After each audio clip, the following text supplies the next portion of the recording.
আসসালামু আলাইকুম। আজকে আমরা দেখব মাইক্রোসফট ওয়ার্ডে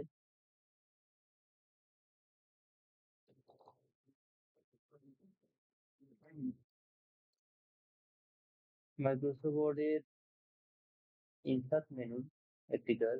ইনসার্ট মেনুতে এখানে স্ক্রিনশট নামে একটি অপশন আছে। আজকে আমরা এটি কাজ দেখব কিভাবে এর কাজগুলো আসলে করে থাকি বা হয়ে থাকে। তো আমাদের যদি স্ক্রিনশট যে অপশনটি আছে এটির কাজ মূলত আমাদের ডেস্কটপে যে এই যে ফোল্ডারটা ওপেন আছে আমরা যদি এই ফোল্ডারের কোনো অংশ এই যে ফোল্ডারটি আছে এটি যদি আমাদের কোনো অংশ কেটে নিয়ে বা স্ক্রিনশট যে দেখতে হয় তাহলে আমরা এখান থেকে স্ক্রিনশট এই মাইক্রোসফট ওয়ার্ডের মাধ্যমে এখানে এই স্ক্রিনশটের মাধ্যমে আমরা এখান থেকে কোনো অংশ কেটে নিয়ে আমরা পেজে নিতে পারবো বা আমরা যদি এটা মিনিমাইজ করে যদি নিচে রাখি তখন আমাদের মাইক্রোসফট ওয়ার্ডের মাইক্রোসফট ওয়ার্ড মিনিমাইজ করলেই যে ডেস্কটপের যে পর্দাটা থাকবে মাইক্রোসফট ওয়ার্ড হোক যে কোনো ফোল্ডার হোক বা যে কোনো গুগল গুগল ব্রাউজারের কোনো অংশ হোক যেটাই আসলে এখানে ডেস্কটপে ওপেন থাকবে বা এরকম শো করা থাকবে যদি মিনিমাইজ থাকে সেই ক্ষেত্রে সেটার স্ক্রিনশট নেওয়া যাবে না, তবে অবশ্যই এটাকে এইভাবে শো করানো থাকতে হবে, তাহলে আমরা এখান থেকেও কোনো অংশ কেটে নিতে পারবো। যেমন আমরা এখানে উদাহরণস্বরূপ যদি আমরা এখানে দেখতে চাই, প্রথম আলো ডেস্কটপ সাইট থেকেই দেখাচ্ছি। তাহলে আমার এখানে কি আছে, আমার কোনো ফোল্ডার বা গুগল ব্রাউজার কোনো কিছুই কিন্তু এখানে শো করানো নাই ডেস্কটপ। তো সবগুলো আমার এখানে মিনিমাইজ করানো আছে, নিচে আছে। তো আমি চাচ্ছি মাইক্রোসফট ওয়ার্ডে এখানে একটা ডেস্কটপের একটা ছবি আমি এখানে স্ক্রিনশটের মাধ্যমে নিয়ে আসবো। সেটা কিভাবে নিয়ে আসবো?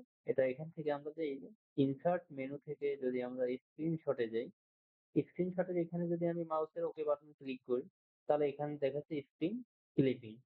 তো আমি স্ক্রিন ক্লিপিং এ যদি ক্লিক করি তাহলে দেখা যাচ্ছে আমার মাইক্রোসফট ওয়ার্ডের যে টেক্সট সেটি মিনিমাইজ হয়ে নিচে চলে গেল এবং মাইক্রোসফট আমাদের কম্পিউটারের যে ডেস্কটপটি আছে সেটি কিন্তু আহ, চালু হলো এবং সেটি একটু ঘোলা হয়ে গেল, একটু আবছা আবছা হয়ে গেল।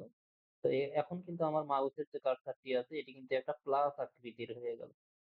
প্লাস আকৃতির হওয়ার কারণ হচ্ছে আমি এখান থেকে এখন যে অংশটুকু কেটে নেব বা পুরো পেজটা, পুরো ডেস্কটপের পর্দাটাও আমি কেটে নিতে পারি।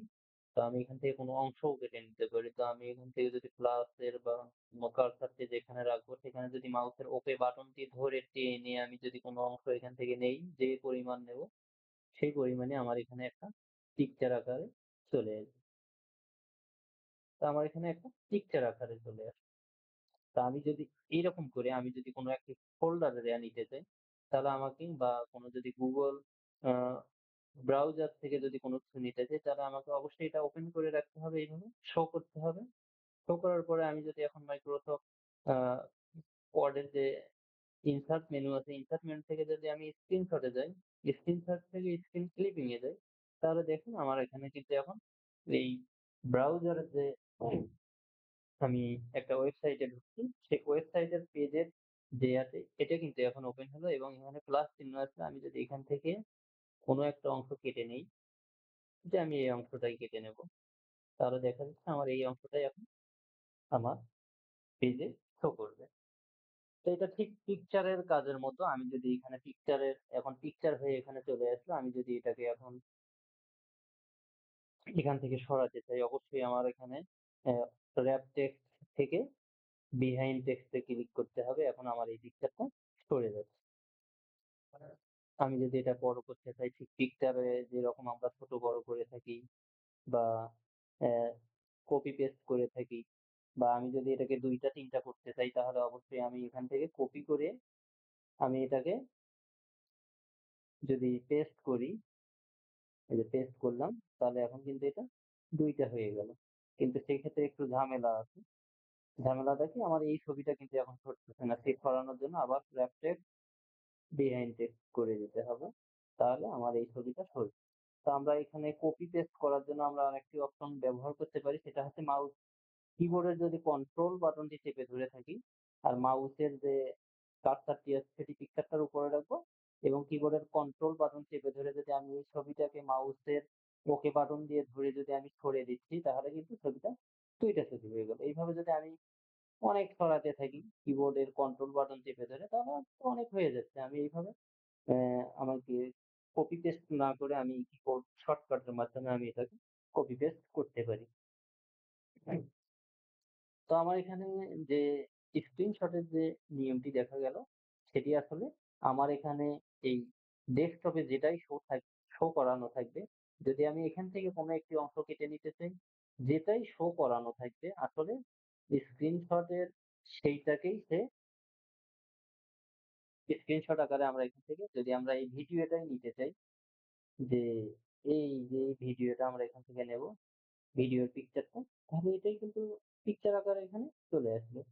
তো আমি যদি এখান থেকে এটাকে মিনিমাইজ করে শুধু ডেস্কটপটা রাখি, তাহলে কিন্তু আমার এখান থেকে যদি আমি এখন প্রিন্ট স্ক্রিনে চলে যাই, তাহলে দেখা যাবে এখন ডেস্কটপটাই আসবে। কারণ এখানে কোনো কিছু ওপেন করানো নাই। এইজন্য আমি যেটার স্ক্রিনশট নেব, আসলে আমি সেইটাকেই ডেস্কটপে ওপেন করে রাখবো। যদি আমি কোনোটা না নেই, যদি ডেস্কটপেই শুধু স্ক্রিনশট নিই, তাহলে ডেস্কটপটাই রাখবো। আর যদি আমি কোনো আ ফাইলের কিছু নিতে চাই তাহলে ফাইলটা ওপেন রাখবো।